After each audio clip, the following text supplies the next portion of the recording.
Hey, thanks. This is Millionaire Psychology number 2. As long as you've done the homework from last time, you define success for you, not society, not your friends. What does it mean to you? You've done that. We're going to talk about the brakes of success. Driving that car in first gear with the emergency brake on with no gas, wondering why you're not getting there so fast. That's the key. Let's get the brakes off. So we've talked about fear. That was last time. Remember, fears are learned. You can unlearn them. Successful people feel the same fears, but they face the fear and do it anyway. Isn't that what they say? That's the key. That's what we're working on.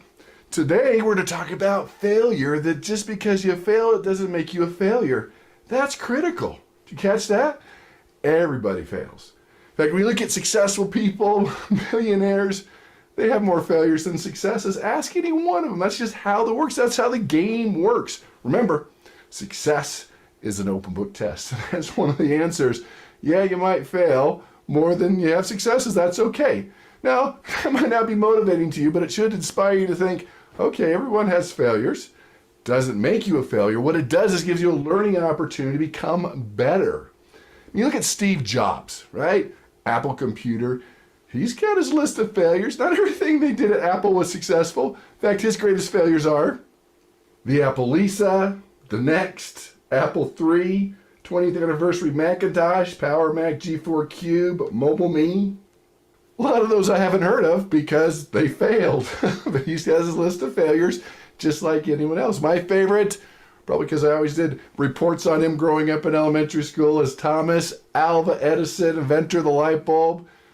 Thousands of times he failed. He said, I'm not failing, I'm finding ways that don't work. And he got closer to what made it work. I mean, who was more successful than Thomas Edison with inventions, over 1,000 patents? I mean, think about it. To get to the light bulb, thousands of failures. He kept going, I'm one step closer. And that's the mindset you need to have. So let's jump into Millionaire Psychology to talk about these breaks, open book test, and get you the skills you need.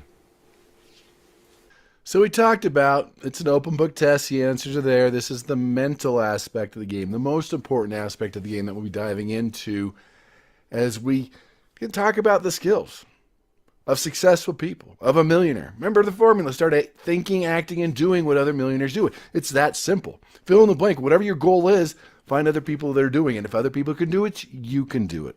We keep talking about that. So we have these things called fear. We've addressed that. Those are the breaks. Again, it's the failure we want to be talking about. So what is failure?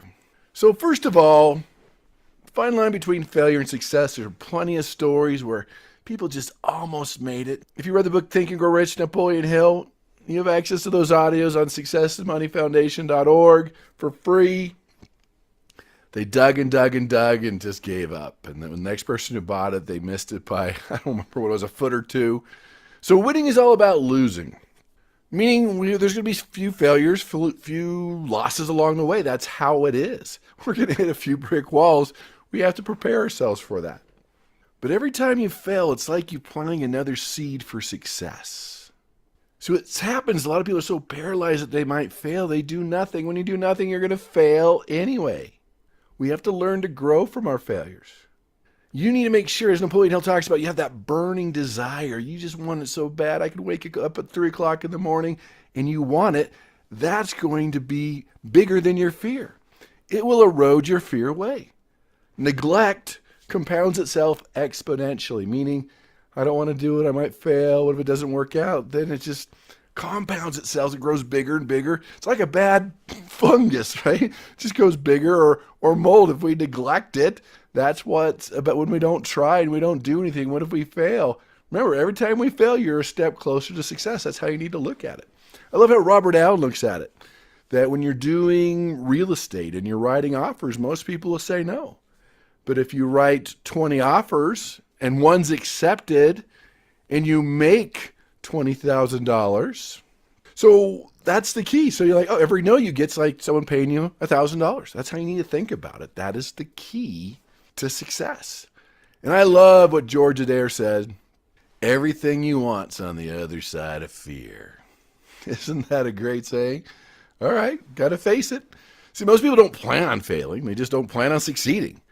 Your failures won't harm you unless you start blaming others. That's the key. When you start getting into that blame game, then you don't own up for your mistakes, for your weaknesses. Well, it's not my fault. Society, inflation, government, we point fingers. No, own up. Own up. We learn, we grow, we move on, we deal with what happens to us. Because failure is not an event that happens overnight. You don't fail in one sitting. It's just a few things that happen every day that make you fail. It happens with time if you don't really look at yourself or you point fingers and blame. So don't let the failure of temporary setback make you a coward or afraid of the world and what it has to dish out. It is how you react to failure that will show you what you are made of and how successful you will be. Don't let a few failures dictate a life of failure. I love the story. There's this guy who's moving into a new house, and he keeps hearing this dog howling. Oh, he's like, what is that? It was just a bad sound, and he realized it's coming from his neighbor. So he walked over to his neighbor, introduced himself. Hey, I'm moving in, and then there was the dog. They were on the porch. The dog let another howl. He said, what's wrong with your dog? It keeps howling. He's like, oh, he's just laying on a nail. He's like, he's laying on a nail. Why does he get up? He's like, well, I guess it's not hurting him bad enough. That's what most people do. They do nothing. They're lying on the nail. They'll complain about it, but they're not willing to do anything about it. So what are the big failure factors? Well, inability to delay gratification. Remember, do you want to spend a day at the beach or own a piece of the beach? If you want it in the future, you have to do it now. I know you want the new car now. You want to do this, but hey, if you delay it, you'll have more in the future. Sometimes it's a lack of self-discipline or willpower. That's a huge issue. We have to learn more about willpower in the last 10 years and, wow, forever. Why we do what we do. You have to understand your willpower is like a battery. You wake up in the morning, it's fully charged. And let's say your goal is to eat healthy, and you say no to the bagels and no to the donuts and no. But every time you say no, your willpower battery drains until you get to the afternoon where it's fully drained. You come home from work, nobody loves you, you don't care, and you eat a whole thing of ice cream because you let your willpower battery drain. Rejection, failure, criticism, mean people can all drain the battery. You have to be aware, I've got this willpower battery. And you have to be aware that everyone gets drained, but what successful people do is they recharge it. Well, what works for you? Do you listen to music, exercise, meditation, prayer, vision board, play with your kids, talk to optimistic people, eat something healthy, whatever it is, recharge that battery. That's key. And sometimes just lack of enthusiasm, motivation. There's really nothing that's motivating you yet you're excited about. We'll talk about goals. Most exciting time in your life, you are pursuing a worthwhile, exciting goal. That increases your motivation and enthusiasm. One thing that always gives me hope is looking at successful failures. Babe Ruth, would he strike out the most, but has the most home runs in baseball? Walt Disney, I don't know how many times he declared bankruptcy and things didn't work out. Abe Lincoln, would he run for office 9 times in 28 years and it was the 9th time he became president? All the other times he pretty much didn't make it. Thomas Edison, Henry Ford, and I love this quote by M.H. Alderson, if at first you don't succeed, you're running about average. That puts things in perspective. So the best way to fix a problem is to fix yourself. And controlling how you react to these problems, these challenges, these crucibles life's going to throw at you, that's critical. You can control your reaction, how you're going to perceive that bump in the road or that setback or that perceived failure. How are you going to look at it? Are these things going to make you better and grow and you're going to learn from them? Because when you fail, it's okay to fail as long as you learn from them. You don't want to keep doing the same thing over and over again and expect different results. I think they said that was the definition of insanity. And the key, too, is you get the success mindset. You're not going to dwell on the problem. You're looking for the solution. Remember the key. Solving problems. That's your key. Even solving your own problems. Let me share one of those that happened in my life. And you have these in your life, too. And we all perceive them in a different way. So both my parents were educators. That's what they did, and it was always go to college. And I did, and I got this bachelor degree, and I was about done, didn't want any more. And they're, more college. And they kept planting that seed my whole life. And I'm like, well, maybe I'll get a graduate degree in business. Maybe that'll help me in my life. So I moved from California to Pennsylvania and started this degree. And I was meeting some good people, learning some good things, and getting through. And I was about 2/3 of the way through. And I got this note that my guidance counselor wanted to see me. I didn't even know I had a guidance counselor. Must be something good, scholarship, money, something. So I knock on the door, and he says, come in. He just looked at me, and he looked down, and he looked at me, and he says, are you Kurt Mortensen? I said, yes, I am. He says, what's wrong with you? I'm like, excuse me? He says, you're the only person in your whole class that hasn't interviewed with a large company. What's wrong with you? And at the time, it's kind of a high-tech revolution, and kind of really wanted to work with high-tech, help start a company to build for the ground floor, and I was all excited about it and made my case. He's all, that's dumb. I kind of left with my head spinning, trying to make my case. Called my family and friends, and of course, they're worse. Family and friends are the first one that spit on your dreams and pull you down. It's just how it is. They judge you on your past mistakes, not your future potential. I finished the degree. I did do that, but then I was approached by a venture capitalist and a couple others who wanted to start this small high-tech company and build it from the ground floor, and I was going to wear a lot of hats, and I was going to get paid very much, probably a third. My friends were going to get paid working for the big companies. It didn't matter. There was stock and stock options and a lot of these enticing things. Plus, it's what I wanted to do. A lot of hats. It was exciting. Could build something from the ground floor, and that it worked. It worked for the first year and did it. Worked hard, make things happen. It was fun. It was exciting. And then they ran out of money, and so I just started paying to work there. I was cleaning office buildings at night to pay to work there because I could see the light at the end of the tunnel. I even got married during that time and kept doing it, and then around the 2.5, 3 year mark, I noticed a large knife in my back as they bankrupted the company and took the tech to another company. If you want to do the math on the stock options, that's zero, right? That's just not a good thing. I was actually over $100,000 in debt. Universe had kicked me in the head, left me for dead. What do you do? Of course, a friend's call, told you so, stupid. Now you get a corporate job. I'm like, oh. Of course, that never helps. So, what do you do in a situation like that? And I did something I don't wish upon anybody. I moved from Pennsylvania to Seattle, Washington. Remember, I hadn't been married that long, and I just moved in with my new in-laws near Seattle, Washington. And my father-in-law, bright guy, he's PhD in the private sector, is like, all right, know people at Boeing and Microsoft. We're going to do this. We're going to do this.